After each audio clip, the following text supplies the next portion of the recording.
Sir जय Hind, major general हर्ष Kakkar sir, जय हिंद, बहुत-बहुत शुक्रिया समय देने के लिए। Thank you thank you. Sir. Thank thank you you. Sir. शुक्रिया सर, आपने समय दिया। दरअसल तोपखाने से जुड़ी हुई खबर थी, तो मुझे लगा साहब मैं आपके साथ थोड़ी बातचीत करूँ। क्योंकि इस प्रकार की खबरें आई कि पाकिस्तान चाइना से 250 हाउज़र तोहफ़े मँगवा रहा है एसएच-15। रेंज 72 किलोमीटर बताई जा रही है और कहा जा रहा है कि पूरी एलओसी पर इनकी तैनाती की जाएगी, क्योंकि ऑपरेशन सिंदूर के दौरान भारत ने पाकिस्तान के तोपखाने को अ, बुरा हाल उसका कर दिया था, तबाह कर दिया था। तो मुझे लगा सर मैं थोड़ी समझने की कोशिश करूँ, क्योंकि अभी तक फ़िलहाल एसएच-15 का इस्तेमाल चाइना ने किया नहीं किसी जंग में। लेकिन हमने पहले भी देखा कि चाहे अ, पीएल-15 हो, पीएल-17 मिसाइलें हों, सबको हमने पंजाब के खेतों में पड़े हुए देखा। तो चाइना पाकिस्तान की इस डील को और एसएच-15 को आप कैसे देखते हैं? या हम ये मान के चलें कि चाइना ने अपने वेपन्स के टेस्टिंग के लिए पाकिस्तान को एक टेस्टिंग फील्ड बना लिया है सब।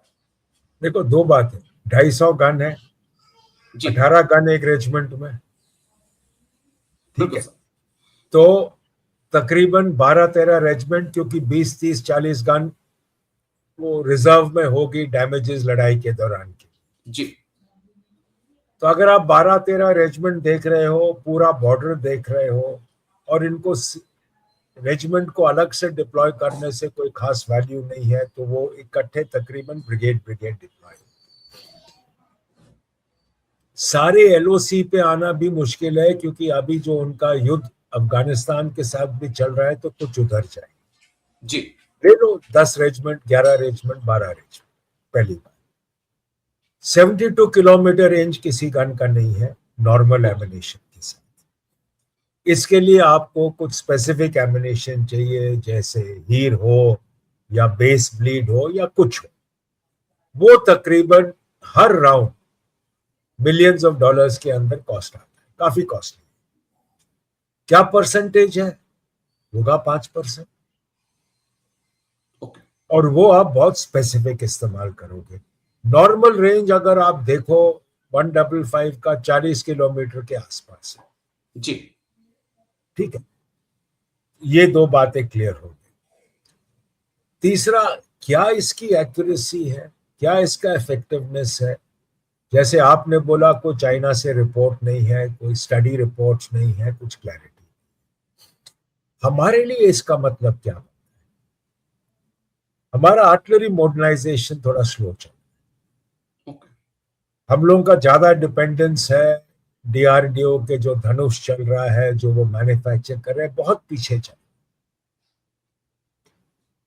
हमारा जो आर्टिलरी मॉडर्नाइजेशन जो अभी स्टॉल है, उसको पुश करना सरकार की तरफ से बहुत जरूरी है। जब तक हम अपनी आर्टिलरी मॉडर्नाइज नहीं करें, जहां पे 105 गन्स डिप्लॉयड है, जहां पे और शॉर्ट रेंज गन्स डिप्लॉयड है, और आप सोचते हो कि उनको काउंटर करना है, जो इनके पास ये इक्विपमेंट आ रहा है, और ये इक्विपमेंट ये नहीं कि कल बन के परसों आ जाए, ये भी सालों साल लगेगा, क्योंकि प्रोडक्शन कैपेसिटीज है। जी तो ये तो अभी डील साइन हुआ है, कब तक आएगा? पहला रेजिमेंट आएगा, दूसरा रेजिमेंट आएगा, चंद साल लगेगा डिप्लॉय।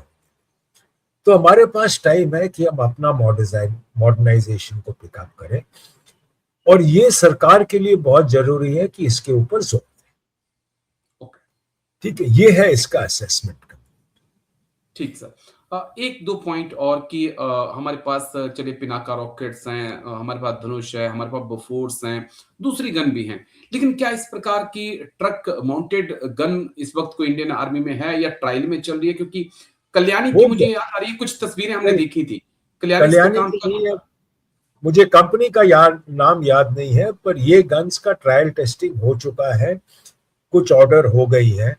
अगर हमारे वाजरा देखो, तो वाजरा ये टैंक माउंटेड है। जी ये भी अभी हमने फ्रेश ऑर्डर और दिया है, मेरे ख्याल 300 गन्स का। इसका भी रेंज वही है, और ये automatically truck mounted, tank mounted है, तो इसका भी मोबिलिटी उतना ही है। तो ये सब है। अच्छा, उसके अलावा ट्रक माउंटेड के अलावा जैसे बफोर्स है, वैसे भी गन्स, धनुष और ये सब उसी रेंज में आ रही है, उसी प्रकार की आ रही है। पर ये है कि उनका इंडक्शन, उनका कोई प्रॉब्लम्स आ रहे हैं प्रोडक्शन में, वो सरकार को पुश कर। एक बार पुश हो जाए और एक बार शुरू हो जाए आना, फिर तो कोई रुकावट